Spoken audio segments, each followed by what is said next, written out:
دوستو قرآن کریم کی سورہ انفال میں اللہ تعالیٰ فرماتے ہیں کہ تمہارا مال اور تمہاری اولاد فتنہ ہے اور اللہ تعالیٰ کے پاس بہت بڑا ثواب ہے۔ فتنہ سے مراد انسان کو گمراہی میں مبتلا کر دینے والا کوئی عمل ہے جو اس کی دنیا اور آخرت کو برباد کر کے اسے جہنم تک پہنچا دے، جبکہ اللہ تعالیٰ کے پاس بڑا ثواب ہے سے مراد کہ اگر کوئی شخص دنیا کے اس فتنے سے بچ جائے تو اس کا بہت بڑا اجر اللہ تعالیٰ کے پاس موجود ہے، ورنہ ان دونوں چیزوں کا فتنہ انسان کو گمراہ کر سکتا ہے، کیونکہ ان دونوں چیزوں کے لیے وہ کسی بھی حد تک جا سکتا ہے۔ اللہ کے رسول نے فرمایا کہ انسان کی یہ فطرت ہے کہ اگر اس کے پاس احد کے پہاڑ کے برابر بھی سونا موجود ہو، وہ تب بھی لالچ کرے گا کہ مجھے اس کے جیسا ایک اور پہاڑ مل جائے، حالانکہ اس کی پوری نسلیں بھی اس مال کو استعمال کرتی رہیں تو وہ تب بھی ختم نہ ہو،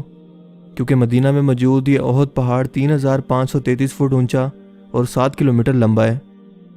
یہی نہیں بلکہ دنیا کے مال و دولت کی ہرس انسان کی فطرت کے اندر شامل ہے، اسی لیے اسے کنٹرول کرنے کا اجر بھی اس قدر زیادہ بیان کیا گیا ہے۔ دوستو یہ ایک تلخ حقیقت ہے کہ آج کے دور میں انسان سے زیادہ اس کے پیسے یا دولت کی عزت ہے۔ آپ جب بھی ایک بڑی گاڑی سے اتر رہے ہوں تو کوئی بھی شخص آپ کی ڈگری اور آپ کا حسب نسب نہیں پوچھتا، بلکہ سب کے سب آپ کی مال کی وجہ سے آپ کی عزت کرنے لگتے ہیں، کیونکہ آج کی دنیاوی دنیا کے اندر مال سے تقریباً ہر چیز خریدنا ممکن ہے۔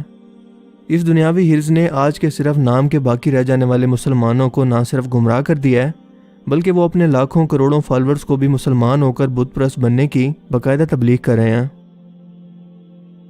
بالی ووڈ کے وہ بڑے بڑے سٹارز جو اپنے نام کے ساتھ خان اور مسلمان ناموں کا استعمال کرتے ہیں خود کو مسلم کہتے ہیں، لیکن دراصل وہ اسلام کی پہلی بنیاد یا وہ کلمہ حق جسے پڑھ کر مسلمان دین اسلام میں داخل ہوتا ہے اس پر بھی پورا نہیں اترتے ہیں۔ مثال کے طور پر شاہ رخ خان کے بارے میں آپ سبھی لوگ جانتے ہیں کہ وہ اپنے بھارتی مداحوں کو خوش کرنے کے لیے، ڈائریکٹرز کی نظروں اور فلم انڈسٹری میں ان رہنے کے لیے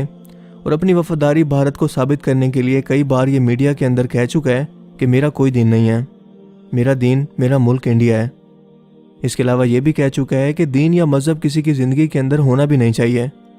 کیونکہ اس کے مطابق دین ایک غیر ضروری اور فضول چیز ہے جسے ہم انسانوں نے اپنی زندگیوں کے اندر شامل کر لیا ہے اور یہ انسانوں کو گمراہ کر رہا ہے۔ لیکن اب تک شاہ رخ خان کے اس بیان پر کسی بھی شخص نے اعتراض نہیں کیا۔ میری بیوی جو ہے ہندو ہے، میں مسلمان ہوں، اور میرے جو بچے ہیں وہ ہندوستان ہیں۔ جب وہ اسکول گئے تو اسکول میں وہ بھرنا پڑتا ہے کہ ریلیجن کیا ہے، کہ پاپا ہم کون سے ریلیجن کے ہیں، تو میں نے اس میں یہ لکھا کہ ہم انڈین ہی ہیں یار، کوئی ریلیجن نہیں ہے اور ہونا بھی نہیں چاہیے۔ نہ اس کی پبلسٹی کے اندر کوئی کمی آئی اور نہ ہی ہمارے مفتی صاحبان نے اس پر کوئی فتویٰ وغیرہ صادر کیا، لیکن شاہ رخ خان صاحب یہ بتانا بھول گئے کہ ان کا مذہب انڈیا مرنے کے بعد کی زندگی کے بارے میں انہیں کیا بتاتا ہے۔ اگر مذہب جیسی کوئی چیز موجود ہی نہیں ہے تو کون ہے اس پوری کائنات کو بنانے والا؟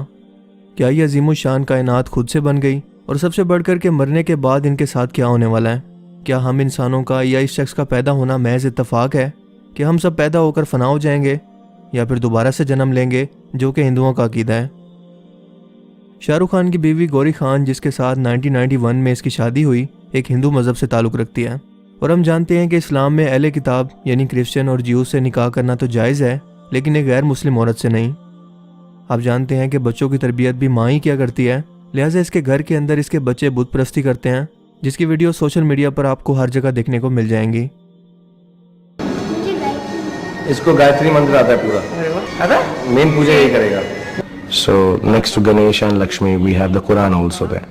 and we put our hands together and say the Gayatri mantra which my son says, and I say Bismillah with him. اس کے علاوہ اگر آپ اس شخص کے گانوں پر غور کریں، گانوں سے میری مراد لیرکس ہیں کہ تجھ میں رب دکھتا ہے یارا میں کیا کروں، یعنی ایک بد کردار لڑکی کے اندر اس کو خدا کی صورت دکھتی ہے۔ استغفر اللہ۔ سورہ آل عمران کی آیت 14 کے اندر اللہ پاک فرماتے ہیں کہ لوگوں کو ان کی خواہشوں کی چیزیں یعنی عورتیں، بیٹے، سونے، چاندی کے ڈھیر، مویشی، کھیتی اور یہ سب چیزیں زینت معلوم ہوتی ہیں، لیکن جان رکھو کہ یہ سب تو دنیاوی زندگی کا سامان ہے، جبکہ آخرت میں خدا کے پاس بہت اچھا ٹھکانہ ہے۔ اس وقت جن لوگوں نے آخرت کی زندگی پر دنیاوی عیش و عشرت کو ترجیح دی ہے، قیامت کے روز ان لوگوں کو جہنم میں ان کے خداؤں کے ساتھ ڈالا جائے گا، کیونکہ جہنم کے بارے میں اللہ پاک فرماتے ہیں کہ اس آگ کا ایندھن انسان اور پتھر ہوں گے۔ پتھر سے مراد وہ بت ہیں جن کی یہ کافر لوگ پوجا کیا کرتے تھے۔ انسان کا جتنا بڑا رتبہ ہوتا ہے اس کی اتنی بڑی ذمہ داری بھی ہوتی ہے۔ شاہ رخ خان کے کروڑوں مداح اس کی سوچ کی بدولت اگر اس کی راہ پر چلتے ہیں تو اس کا ذمہ دار بھی اسی کو مانا جائے گا، اور دوسرا اس کی اولاد اس کے مرنے کے بعد بھی جو نیک اولاد کے طور پر صدقہ جاریہ ہونی چاہیے تھی وہ قیامت تک بت پرستی کر کے اور کافروں کی زندگی گزار کر اس کے لیے مزید عذاب کی وجہ بنے گی۔ اور یہی وجہ ہے کہ انسان کے مال اور اولاد کو فتنہ کہا گیا ہے کہ اگر یہ دونوں چیزیں اچھے کاموں کے اندر استعمال ہوں تو مرنے کے بعد انسان کی آخرت سنوار سکتی ہے، اسے ثواب بھیج کر۔ اسی طرح حرام طریقے سے کمایا گیا مال بھی فتنہ ہے کہ آپ اگر اسے اچھے کاموں پر خرچ کریں تو آپ کے لیے آخرت میں بہت بڑا اجر ہے، لیکن اگر اسے حرام طریقے سے کمانے کی کوشش کریں تو یہ قیامت کے روز آپ کے لیے جہنم کی وجہ بنے گا۔ کیونکہ آپ فلم انڈسٹری کے بارے میں جانتے ہیں کہ ان کا کمایا گیا تقریباً تمام مال ناچ گانے، شراب نوشی، زنا اور حرام کاموں کا ہی ہوتا ہے، جو کہ کسی صورت حلال نہیں ہے، چاہے وہ اسے جتنی بھی ڈونیشن کریں یا جتنی بھی غریب لوگوں کی مدد کریں۔ اس کے علاوہ سلمان خان، جسے اکثر پاکستانی نوجوان بھی اپنا آئیڈیل مانتے ہیں، اسے کئی بار اپنی پوری فیملی سمیت بت پرستی کرتے ہوئے دیکھا گیا ہے، جو کہ کھلے عام اس بات کا اقرار ہے کہ ہم اللہ کے سوا کسی اور کو معبود مانتے ہیں۔ آپ کو بتاتا چلوں کہ سلمان خان اس وقت ایک سیکرٹ سوسائٹی الومناتی کے لیے بھی کام کر رہا ہے، جس کا مقصد لوگوں کو گمراہ کر کے ان کے دماغ کو دجال کی آمد یعنی ایک آنکھ والے جھوٹے مسیح کی پیروی کے لیے تیار کرنا ہے، جو کہ بگ باس جیسے ریئلٹی شو کے اندر کھلے عام دکھایا جا رہا ہے۔ یعنی ایک ایسی نہ دکھنے والی طاقت کا حکم ماننا جس کی ایک آنکھ ہے اور وہ جو چاہے کر سکتی ہے۔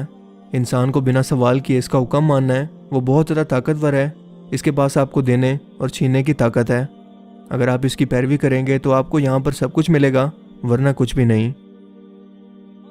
انسانوں کے سب کانشیس مائنڈ کو آنے والے وقت کے لیے دجال کی وفاداری کے لیے تیار کیا جا رہا ہے، اور اس پروگرام کو سلمان خان ہوسٹ کرتا ہے،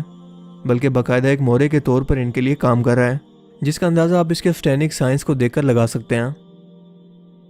دوستو، آپ خود جج کریں کہ کیا ایسے لوگ جو صرف نام کے مسلمان ہیں، جو اللہ کے سوا کسی کو شریک ٹھہراتے ہیں، بت پرستی کرتے ہیں، کفار کے دوست ہیں، ان کے وفادار ہیں، کیا وہ لوگ آپ کے آئیڈل یا پسندیدہ شخصیات کہلانے کے حقدار ہیں جو آپ کو خود کو رائے راست سے بھٹکا کر جہنم کی طرف لے جا رہے ہیں؟ کیا ان کے کمائے گئے مال سے کوئی بھی چیریٹی جائز ہے؟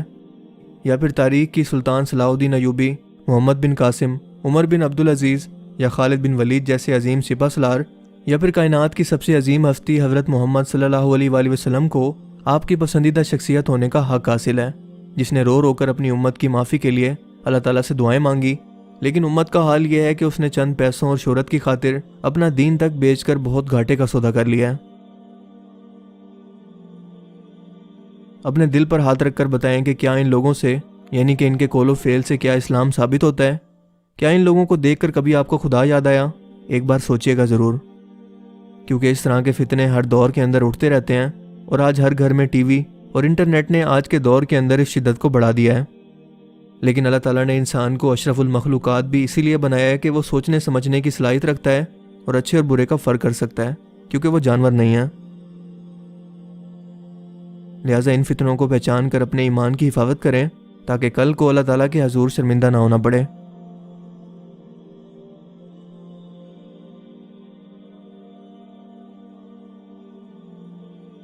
مجھے امید ہے کہ آج کی اس ویڈیو سے آپ کو بہت کچھ نیا جاننے کو ملا ہوگا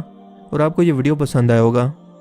اگر آپ کو یہ ڈیفرنٹ ویڈیو اچھا لگا تو اسے لائک کیجئے، اور مزید اس طرح کے انفارمیٹیو ویڈیوز کے لیے اس چینل کو ضرور سبسکرائب کریں۔ اب میں ملوں گا آپ سے ایک نئی انٹرسٹنگ ویڈیو میں، تب تک کے لیے اپنا بہت سا خیال رکھیے گا۔ Thanks for watching this video. اللہ حافظ۔